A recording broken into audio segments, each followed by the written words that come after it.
Why hello folks, this is Downhive Radio. Today I want to talk about the Genestealer cults on Necromunda. The Genestealer cults are an old school faction I particularly like, and actually the reason I got back into 40k after some pause. And now they creep around in Necromunda, which is the perfect setting for them.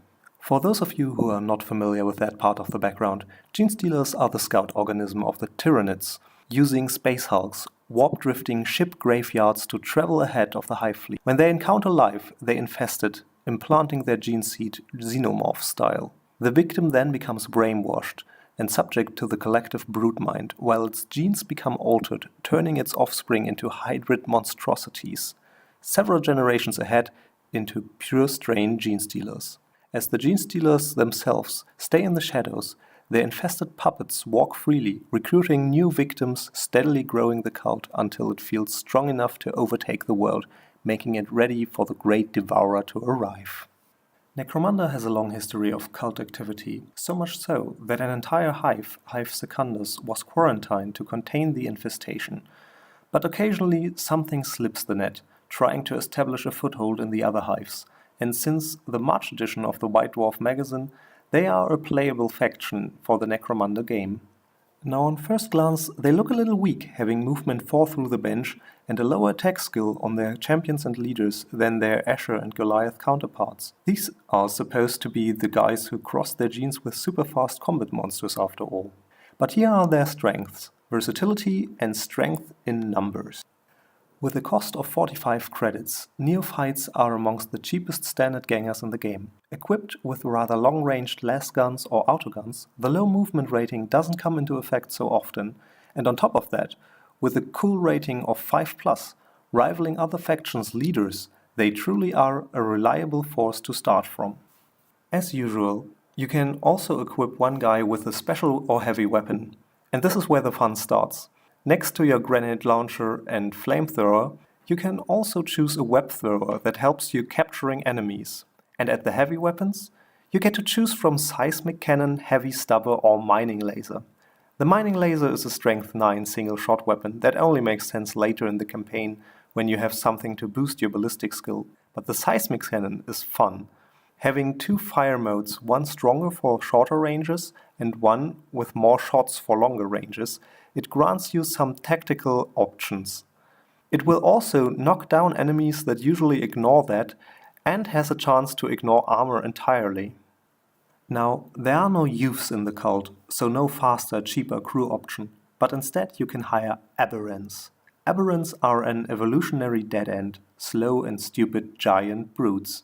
On the battlefield they are tough. Toughness 4, 2 wounds and unstoppable. They also have weapon skill 3+ and strength 5, with a choice between an industrial hammer and a power pick, which is a similarly devastating weapon.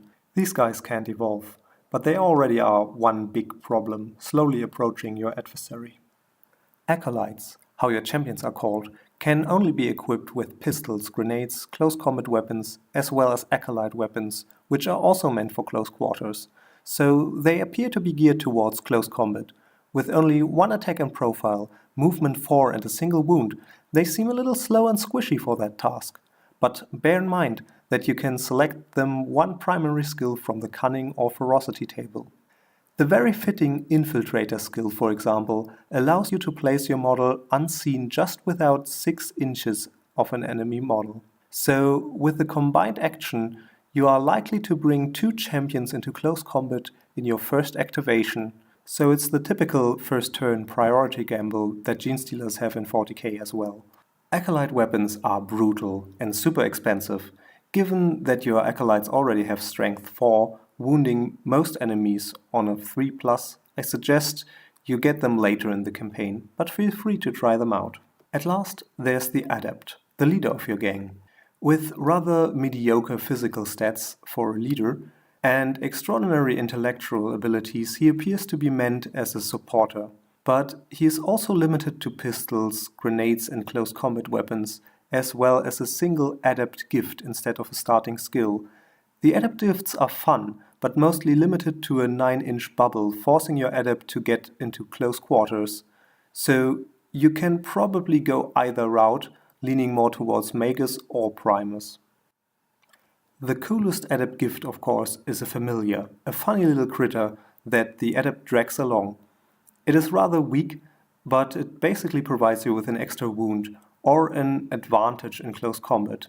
You can also choose Hypnosis, which can prevent you from being attacked, but only if the enemy is within 9 inches and loses a will test. This will mainly help you in close combat, but can possibly be an effective protection against flamers. Unbreakable Will is a nerf and will test buff. It seems a little unneeded, provided that your gang has already extraordinary high skills here through the bench. Lastly, Zealot lets you and your gang members within 9 inches reroll once in combat. 2 more fun, fluff items. You can actually buy additional limbs for your cultist that will either give you a bonus attack or let you ignore the unwieldy rule. Also, one Acolyte can get a cult icon that lets you activate 2 more models in a group activation instead of the normal one. So, if you have something cool to point me towards, please do so. And to improve my foreign language skills, please point out any significant mistakes I made. And if you like this, spread the word. Boost my channel a little so I can bring you more tips and reviews around the hobby.